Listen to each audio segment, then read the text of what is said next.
Hello students, welcome to Magnet Brains Hindi. मेरा नाम है अवनीश त्रिपाठी। तो कक्षा 12 राजनीति विज्ञान का पाठ 6 अंतरराष्ट्रीय संगठन यानी इंटरनेशनल ऑर्गेनाइजेशन, जिसमें हमने संयुक्त राष्ट्र संघ के बारे में और उसके कार्य, उसके जो अंग हैं, इसका एक परिचय वीडियो देख लिया है ऑलरेडी। उसको आप जरूर देख लेंगे। इसके बाद में उपस्थित हूं एक और महत्वपूर्ण टॉपिक के साथ, और वो है अंतरराष्ट्रीय आर्थिक संगठन यानी इंटरनेशनल इकोनॉमिक ऑर्गेनाइजेशन। और खास करके हम इसमें बात करेंगे विश्व बैंक की और अंतरराष्ट्रीय मुद्रा कोष की, यानी वर्ल्ड बैंक और IMF पर हम बात करेंगे। पर इससे पहले कि ये इंपॉर्टेंट सेशन में स्टार्ट करूं, एक बेहद खास जानकारी ये है कि मैग्नेट ब्रेन्स हिंदी एक ऐसा प्लेटफॉर्म है जहां पर आप कक्षा 7 से 12 तक के सभी विषयों की पढ़ाई हिंदी माध्यम में बिल्कुल निःशुल्क कर सकते हैं। यहां पर आपको कभी 1 या 2 चैप्टर पढ़ने के बाद कोई पेड सब्सक्रिप्शन की जरूरत नहीं पड़ेगी, और न ही आपको अलग, चाहे आप कोई स्टेट बोर्ड से, अगर MP board, Bihar board, UP board से भी पढ़ रहे हैं या CBSE बोर्ड का NCERT फॉलो कर रहे हैं, आप उसके संबंध में भी अपने सारे सिलेबस को इजीली बिल्कुल निःशुल्क रूप से कवर कर सकते हैं। तो इसी इंपॉर्टेंट इंफॉर्मेशन के साथ देखते हैं थोड़ा सा कि अंतरराष्ट्रीय आर्थिक संगठन जो है उनकी भूमिका क्या है और उसका मतलब क्या है। देखिए, आप जानते हैं कि अभी दुनिया में एक बहुत इंपॉर्टेंट वर्ड है जो आजकल पूरी दुनिया में छाया हुआ है कई वर्षों से, वो है ग्लोबलाइजेशन। ठीक है, ग्लोबलाइजेशन। अब ये जो ग्लोबलाइजेशन शब्द है, जिसे आप क्या कहते हैं, वैश्वीकरण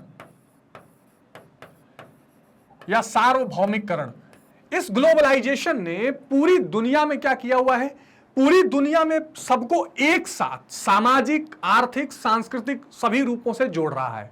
इसमें इंटीग्रेशन हो रहा है अर्थव्यवस्थाओं का एक दूसरे के साथ, लोगों का एक दूसरे के साथ, देश के हर चीज का दूसरे देश के साथ। अब इसी क्रम में जो ये अंतरराष्ट्रीय आर्थिक संगठन है यानी इंटरनेशनल इकोनॉमिक ऑर्गेनाइजेशन जो है, इस ग्लोबल इवेंट को या ग्लोबलाइजेशन को या पूरी दुनिया को एक गांव के रूप में बनाने में सबसे बड़ी भूमिका निभा रहे हैं। जैसे मान लीजिए आपके देश में कोई स्टेट बैंक ऑफ इंडिया है, तो ये पूरे देश के बैंकिंग सिस्टम को जोड़ रहा है ना। उसी तरह से जो ये अंतरराष्ट्रीय आर्थिक संगठन है, ये पूरी दुनिया के अर्थतंत्र को यानी इकोनॉमिक्स को एक प्लेटफॉर्म पर जोड़ने का प्रयास करते हैं। ठीक है, ये बड़ी इंपॉर्टेंट, जिससे सहयोग बना रहे, सहभागिता बना रहे, व्यापार बना रहे और अंतरराष्ट्रीय संबंधों को भी बैलेंस किया जा सके, और एक रेगुलेशन भी बनाया जा सके, एक नियमन भी रहे कि किस तरह से दुनिया की अर्थव्यवस्था साथ चलनी चाहिए। हमने पहले ही चर्चा की है कि 1945 में संयुक्त राष्ट्र संघ की स्थापना हुई, और इसी समय 2 और महत्वपूर्ण संगठनों की स्थापना हुई जिसकी हम बात चर्चा करेंगे। अब देखिए, अंतरराष्ट्रीय आर्थिक संगठन राष्ट्रों के मध्य आर्थिक सहयोग को प्रभावी मानते हैं। ये क्या मानते हैं कि दुनिया में देशों के बीच में क्या होना चाहिए, आर्थिक सहयोग, जिसको अंग्रेजी में कहते हैं इकोनॉमिक कोऑपरेशन। ठीक है, आर्थिक सहयोग। तो जो अंतरराष्ट्रीय संगठन है, अंतरराष्ट्रीय आर्थिक संगठन है, वो मानते हैं कि देशों के बीच में एक आर्थिक सहयोग होना चाहिए। इस प्रकार की गैर राजनीतिक सहयोगी विशेषताएं जो हैं, क्योंकि ये जो भी चीजें आप देख रहे हैं ये क्या है, गैर राजनीतिक है, नॉन पॉलिटिकल है। जो आर्थिक संगठन है वो कोई राजनीति वाले देश के नहीं है, ये बिल्कुल नॉन पॉलिटिकल होते हैं। ये गैर राजनीतिक सहयोगी व्यवस्थाएं समय के अंतराल के साथ राजनीतिक एकीकरण में भी सहयोगी होती है। इसको कहते हैं पॉलिटिकल यूनिफिकेशन।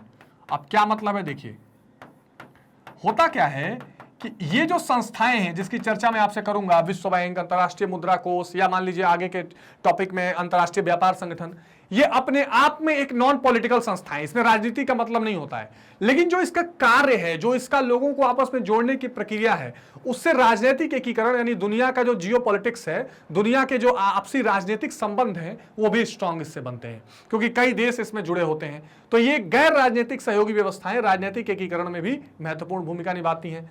जैसे यूरोपीय यूनियन, अमेरिकी साझा बाजार, दक्षिण पूर्व एशियाई संगठन जिसको आसियान कहते हैं, पेट्रोल निर्यातकों का संगठन ओपेक, ये सभी क्या है, ये महत्वपूर्ण आर्थिक संगठन है। ठीक है, हमारे सिलेबस में इतना डिटेल में इस चैप्टर में इसको पढ़ने की जरूरत नहीं है, इसमें जो पढ़ने की जरूरत है इसकी चर्चा मैं करूंगा। इसी तरह कुछ और अंतरराष्ट्रीय संगठन है जैसे विश्व बैंक और अंतरराष्ट्रीय मुद्रा कोष। तो ये जो संगठनों के नाम आप देख रहे हैं, जैसे यूरोपियन यूनियन 27-28 देशों का एक पूरा समूह है ना, जिसमें सभी यूरोप के जो कंट्रीज उसमें जुड़े हुए हैं, वो आपस में एक टैरिफ फ्री ट्रेड करते हैं, आ जा सकते हैं आराम से, बॉर्डरलेस ट्रेड करते हैं। आपको जो अमेरिका का साझा बाजार है, दक्षिण पूर्व एशियाई राष्ट्र का संगठन आसियान है ना, जो दक्षिण एशियाई देशों का एक समूह है, 10 देश उसमें है। तो ये सभी जो संगठन हैं वो आपस में क्या करते हैं, आर्थिक जो सहभागिता है उसको बनाते बनाते राजनीतिक सहभागिता भी बनाते हैं और एक मजबूत एसोसिएशन बनकर उभरते हैं। इसी क्रम में हम थोड़ी सी चर्चा करेंगे इन दो इंपॉर्टेंट संगठनों को जिसके बारे में आपको जरूर जानना चाहिए, जो आपके 12th क्लास के लिए बेहद महत्वपूर्ण है और कॉम्पिटिटिव एग्जामिनेशंस में भी यहां से क्वेश्चन खूब पूछे जाते हैं।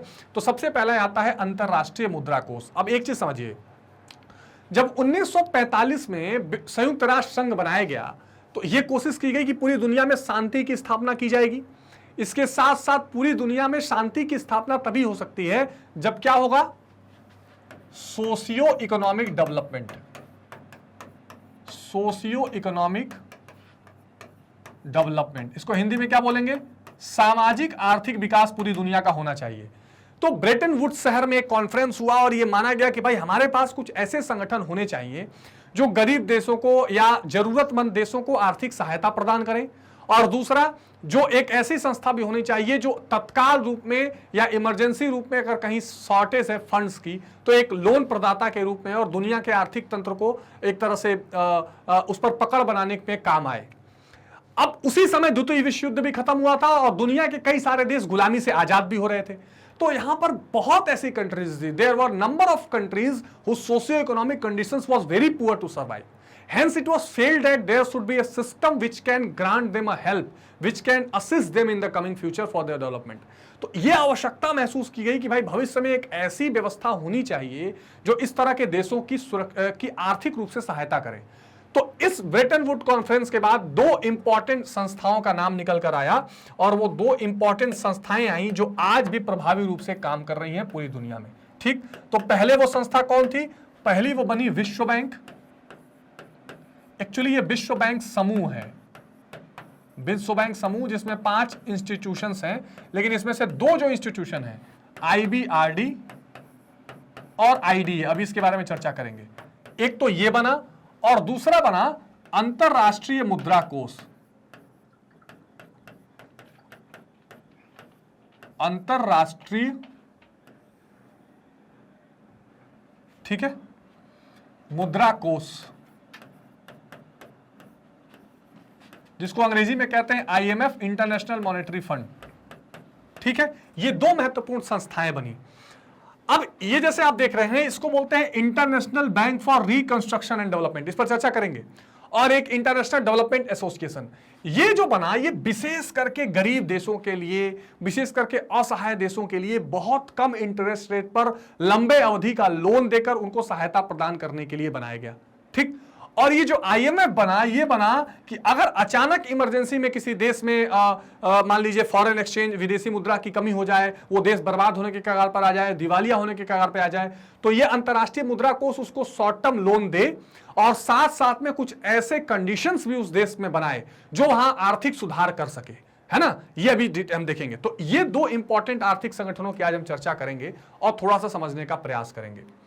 तो अंतरराष्ट्रीय मुद्रा कोष एक स्वतंत्र आर्थिक संगठन के रूप में अंतरराष्ट्रीय, ठीक है, मुद्रा कोष की स्थापना 27 दिसंबर 1945 को हुई। ये इंपॉर्टेंट है।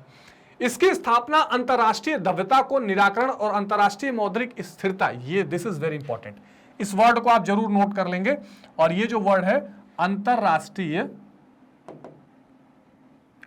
ठीक है, अंतरराष्ट्रीय मौद्रिक स्थिरता, ये बहुत इंपॉर्टेंट है।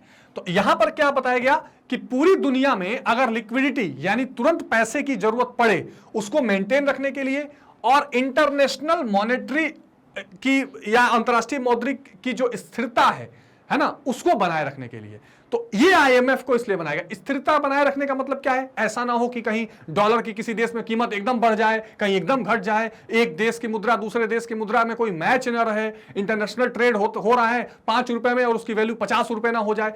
तो ये क्यों होगी, जब वहां पर अंतरराष्ट्रीय मुद्रा का शॉर्टेज या बहुत ज्यादा सप्लाई हो जाएगा।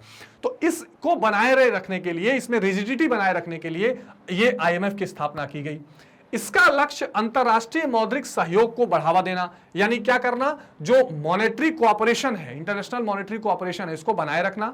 व्यापार के विस्तार का मार्ग प्रशस्त करना। व्यापार का मार्ग कैसे विस्तार कैसे होगा, मान लीजिए किसी देश में अगर फंड्स की शॉर्टेज पड़ गई तो वो IMF के पास जाकर सहायता लेकर और अपने व्यापार को आगे बढ़ा सकता है। तथा सदस्य राष्ट्रों की आर्थिक स्थिति में सुधार लाना है। ये आईएमएफ का मेन काम है। ये जो बॉडी है ना, ये एक तरह की रेगुलेटरी बॉडी के तौर पे भी काम करती है, नियामक बॉडी के तौर पे भी काम करती है, और आर्थिक सुधार इसका लक्ष्य है। इसका लक्ष्य सामाजिक सुधार और गरीबी मिटाना नहीं है, आईएमएफ का जो पूरा बात मैं बता रहा हूं। अब जैसे उदाहरण से आप समझिए, भारत भी 1990 के आसपास उसका अंतर्राष्ट्रीय मुद्रा कोष खाली होने लगा। हमारे पास केवल 7 दिन की मोहलत थी, 7 दिन के बाद हमको बाहर के पेमेंट करने के लिए पैसे नहीं थे, तो जाहिर सी बात है हम दुनिया में दिवालिया एक तरह से होने वाले थे। तो उस समय हमारे वित्त मंत्री कौन हुए? फिर नरसिम्हा राव की सरकार बनी, वित्त मंत्री मनमोहन सिंह हुए, और भाग के हम लोग कहां गए? अंतर्राष्ट्रीय मुद्रा कोष में गए। तो आईएमएफ ने बोला ठीक है, आप रोते हुए आए हैं, मैं आपकी बात समझ रहा हूं, लिटरली ऐसे ही होती है बात। तो आपके दिवालिया होने के जो कारण हैं वो आप ठीक करने का वादा करिए, तो हम आपको पैसा ग्रांट करेंगे। तो हमने कहा जी बताइए क्या है? तो उन्होंने कहा कि आप 50 सालों से अपनी अर्थव्यवस्था बंद करके बैठे हैं, क्लोज इकोनॉमी करके, आप बाहर से ट्रेड नहीं करते हैं कि कोई आपको गुलाम बना लेगा। और हम तो दूध के जले थे अंग्रेजों से, तो छाछ भी फूंक के पी रहे थे, हमने अलाउ नहीं किया था। उन्होंने कहा ठीक है जी, तो हमने कहा ठीक है हम अपनी अर्थव्यवस्था खोलेंगे। फिर उन्होंने कहा कि ऐसे काम नहीं चलेगा, आप केवल सरकारी कंपनियां चलाते हैं, आप प्राइवेट लोगों को अलाउ नहीं करते हैं, तो प्राइवेटाइजेशन थोड़ा करिए। तो हमने कहा ठीक है हम ये भी करेंगे। और उन्होंने कहा कि अपनी अर्थव्यवस्था को पूरी दुनिया से साथ जोड़िए। तो अब उस समय 1991 में हम क्या लेकर आए? एक सुधार लेकर आए, और जिसको हम किस सुधार का नाम देते हैं? LPG, यानी लिबरलाइजेशन, प्राइवेटाइजेशन, ग्लोबलाइजेशन, यानी कि उदारीकरण, निजीकरण और वैश्वीकरण। ये हमने पॉलिसी अपनाई थी 1991 में, ठीक है ना। इसको बोला उदारीकरण। अब मैं आपको क्यों ये समझा रहा हूं, इसकी भूमिका भी समझा देता हूं। इसको बोला हमने क्या? निजीकरण। इसको हमने बोला निजीकरण, और इसको हमने बोला वैश्वीकरण, ठीक है। अच्छा, अब जब हमने ये सुधार किया तब हमको जाके $7 बिलियन के आसपास का लोन उस समय मिला।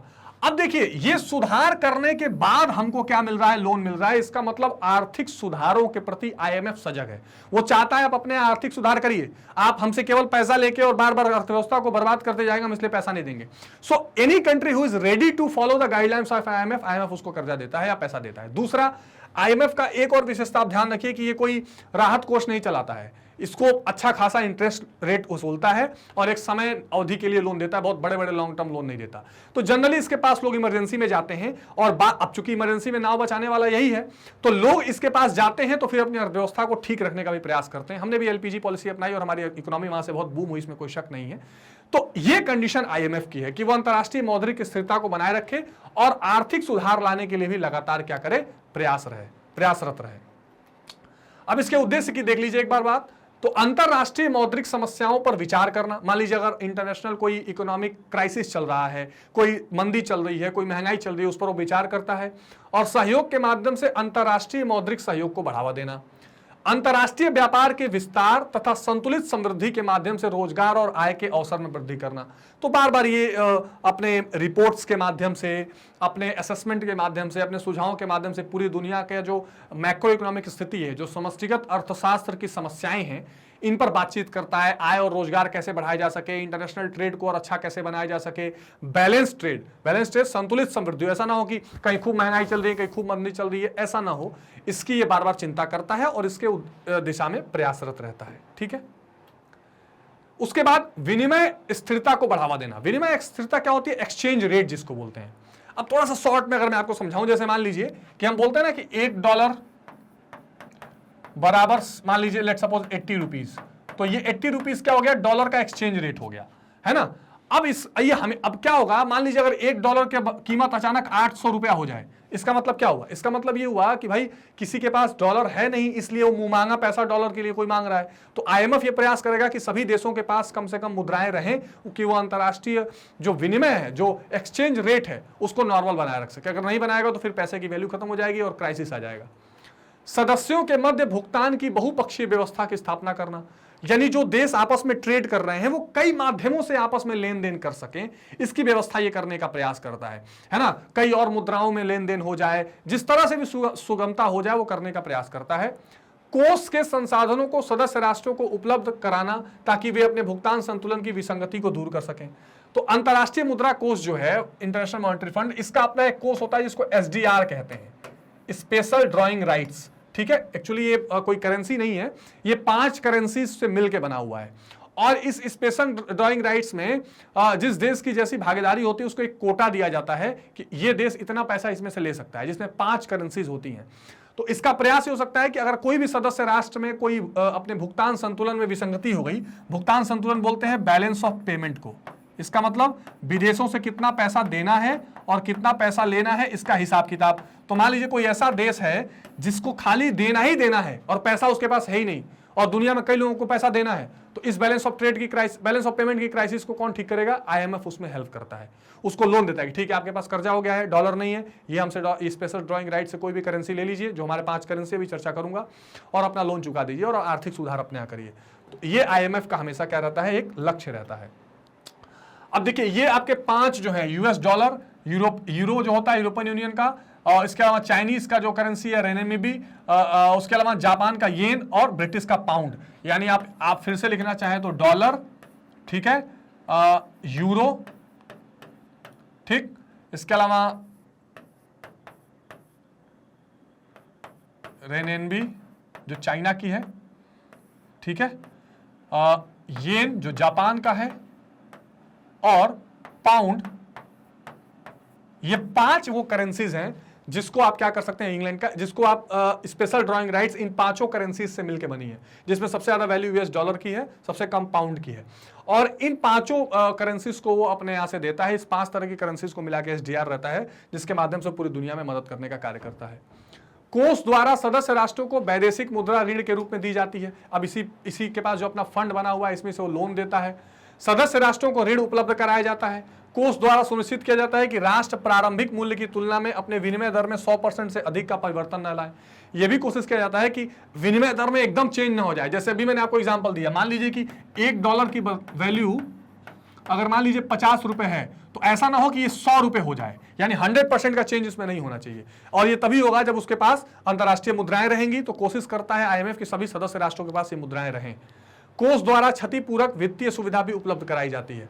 लेकिन एक चीज आप ध्यान रखिए कि जो भी समस्याओं का निस्तारण आईएमएफ करता है वो एकदम प्रोफेशनल तरीके से एक समय सीमा के लिए लोन देता है, अच्छा खासा इंटरेस्ट रेट लेता है, और आर्थिक सुधार की कीमत पर, आर्थिक सुधार की शर्त के साथ वो लोन देता है कि ठीक है अगर आप लोन लीजिए तो अपने ऐसे सुधार करिए कि आप उसको चुका भी सकें। ठीक है जी, तो ये हमने देख लिया था आईएमएफ, इंटरनेशनल मॉनेटरी फंड के बारे में। ठीक है, यानी अंतर्राष्ट्रीय मुद्रा कोष। तो एक आपको मोटा मोटी चीज समझ में आ गई होगी कि कैसे ये काम करता है और क्या इसका लक्ष्य है। अब एक आते हैं अंतर्राष्ट्रीय पुनर्निर्माण एवं विकास बैंक, जिसको हम क्या कहते हैं, विश्व बैंक के नाम से फेमस है। वर्ल्ड बैंक जिसको कहते हैं, international bank for reconstruction and development, और इसमें एक और अगर आप जोड़ देंगे इंटरनेशनल डेवलपमेंट एसोसिएशन, ये भी इसके साथ जुड़ा रहता है, आईडीए। ठीक है ना, तो विश्व जो अंतर्राष्ट्रीय विकास समूह जो है। अब ये जो वर्ल्ड बैंक बना, ये शुद्ध रूप से क्या है, ये शुद्ध रूप से सामाजिक आर्थिक विकास के लिए बना है। अब आप कहेंगे सर आर्थिक विकास तो आईएमएफ भी करता है। वो आर्थिक विकास करता है, पर वो क्या करता है, पूरा आर्थिक रिफॉर्म करता है। वो क्या क्या परिवर्तन होनी चाहिए वो सब करता है। वर्ल्ड बैंक कहे कि अच्छा आप गरीब हैं, परेशान हैं, अच्छा वो क्या करता है, विकसित राष्ट्रों को और विकासशील राष्ट्रों को हेल्प करता है ज्यादा। ये क्या है, ये ज्यादातर ये गरीबों का बैंक है। अल्प विकसित राष्ट्र या विकासशील जो राष्ट्र हैं उनकी मदद ज्यादा करेगा। अगर आप आएंगे बोलेंगे भाई हमारे तो ये सब समस्या आ गई, खराब हो गई, हमारे पास पानी की दिक्कत है, हमारे यहाँ बाढ़ आ गई, हमारे यहाँ ये आपदा आ गई, हमको इतना पैसा लोन दे दो, हमको अपने यहाँ एक थर्मल पावर प्लांट लगाना है, हमको एक बहुत बड़ी बुलेट ट्रेन चलानी है, कोई भी ऐसा प्रोजेक्ट जो होते हैं, इन प्रोजेक्ट को फंड ये विश्व बैंक करता है कि ठीक है ले जाओ 50 साल का लोन, ले जाओ 80 साल का लोन, धीरे धीरे चुका देना, लेकिन अपने यहाँ सामाजिक आर्थिक विकास करो। वर्ल्ड बैंक फंड करता है सोशल डेवलपमेंट्स के लिए, फंड करेगा। जाइए आपके देश में पूरा टॉयलेट्स वर्ल्ड बैंक की तरफ से बनेंगे, आपके देश में 20 हॉस्पिटल वर्ल्ड बैंक के फंड से बनेंगे। तो ये वर्ल्ड बैंक के द्वारा फंडिंग होती है गरीब राष्ट्रों के उदय के लिए। तो आईएमएफ और विश्व बैंक का ये अंतर आप जरूर ध्यान रखेंगे। वो पूरी तरह से आर्थिक प्रोफेशनल के तौर पर काम करता है और ये बेचारा थोड़ा गरीबों की मदद करता है। तो अंतर्राष्ट्रीय पुनर्निर्माण एवं विकास बैंक, जिसे बोलचाल की भाषा में विश्व बैंक के नाम से जाना जाता है, इसकी स्थापना ब्रेटन वुड्स सम्मेलन में पारित प्रस्ताव के तहत की गई। हालांकि ब्रेटन वुड्स से ही अंतर्राष्ट्रीय मुद्रा कोष भी आई है, इसीलिए इसको ब्रेटन वुड्स संस्थान भी कहा जाता है। शहर है अमेरिका में। औपचारिक रूप से सन 1945 में स्थापित हुआ। तो ये भी आपका वर्ल्ड बैंक है, ये भी 1945 में स्थापित हुआ है। ठीक है, इसमें कोई दिक्कत नहीं होनी चाहिए। भारत ने ब्रेटन वुड्स सम्मेलन में भाग लिया था, इसलिए भारत को इसका मौलिक सदस्य माना जाता है या संस्थापक सदस्य आप कह सकते हैं।